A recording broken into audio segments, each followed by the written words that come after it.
ഇതെന്താ എല്ലാവരുടെ മുഖത്തും ഒരു വിഷമം പോലെ? അമ്മ ആരാണെന്ന് ഞങ്ങൾക്കറിയില്ല.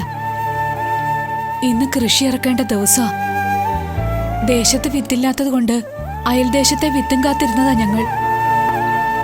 അയൽദേശത്തെ തമ്പുരാൻ ഞങ്ങളെ ചതിച്ചു. വിത്ത് കൊടുത്ത് അയച്ചില്ല.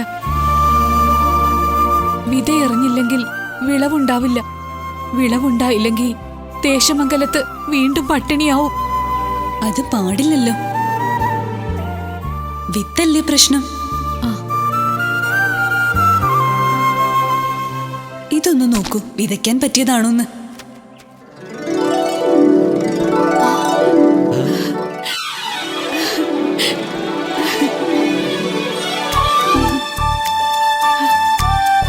ഈശ്വരാ, നോക്കൂ.